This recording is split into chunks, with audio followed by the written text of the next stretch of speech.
ಮೂರನೇ ದಿನದ ಹನುಮಾನ್ ಚಾಲಿಸಿಗೆ ಇವತ್ತು ಸ್ಟಾರ್ಟ್ ಮಾಡ್ತಾ ಇದ್ದೀನಿ.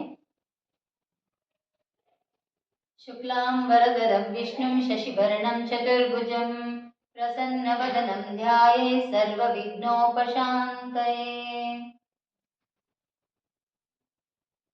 लाए सजीवन लखन जियाए, श्री रघुवीर हर शिवर लाए. ಅರ್ಥ, ಸಂಜೀವಿನಿ ಎಂಬ ದಿವ್ಯೌಷಧಿಯನ್ನು ತಂದು ಮೂರ್ಛಿತನಾಗಿದ್ದ ಲಕ್ಷ್ಮಣನನ್ನು ಬದುಕಿಸಿದ ನಿನ್ನನ್ನು ಶ್ರೀ ರಘುವೀರನು ಸಂತಸದಿಂದ ಎದೆಗೆ ಬಿಗಿದಪ್ಪಿಕೊಂಡನು. ರಘುಪತಿ कीन्ही बहुत बड़ाई, तुम मम प्रिय भरत ही समभाई. ಹಾಗೂ ಸಂತುಷ್ಟನಾದ ಶ್ರೀರಾಮನು ನಿನ್ನನ್ನು ಬಹಳವಾಗಿ ಪ್ರಶಂಸಿಸಿ, ನೀನು ನನ್ನ ಪ್ರಿಯ ಸಹೋದರ ಭರತನಿಗೆ ಸಮನಾಗಿ ಪ್ರಿಯವಾಗಿರುವೆ ಎಂದು ಹೇಳಿದನು.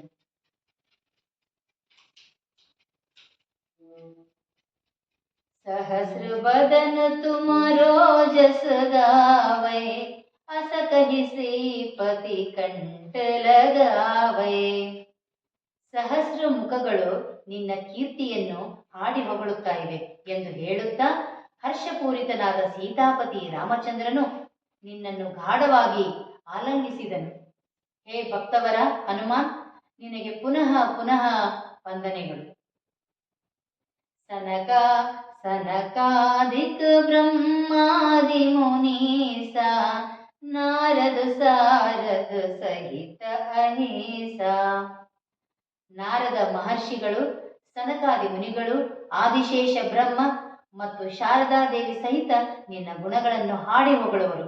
ಎಲೆ ಆಂಜನೇಯನೇ, ನಿನಗೆ ನಮಸ್ಕಾರಗಳು. ಯಮ ಕುಬೇರ ದಿಗ್ಪಾಲ ಜಹಾತೆ, ಕವಿ ಕೋವಿದ್ ಕಹಿ ಸಕೆ ಕಹಾತೆ. ಯಮ, ಕುಬೇರ ಮೊದಲಾದ ಎಲ್ಲ ದಿಕ್ಪಾಲಕರು, ದೇವತೆಗಳು, ಘನ ವಿದ್ವಾಂಸರು ಹಾಗೂ ಮಹಾನ್ ಕವಿಗಳೂ ಸಹ ನಿನ್ನ ಗುಣಗಳನ್ನು ಮೆಚ್ಚಿ ವರ್ಣಿಸಿರುವರು. ಹೇ ಹನುಮಂತನೇ, ನಿನಗೆ ಸಾಷ್ಟಾಂಗ ನಮಸ್ಕಾರಗಳು.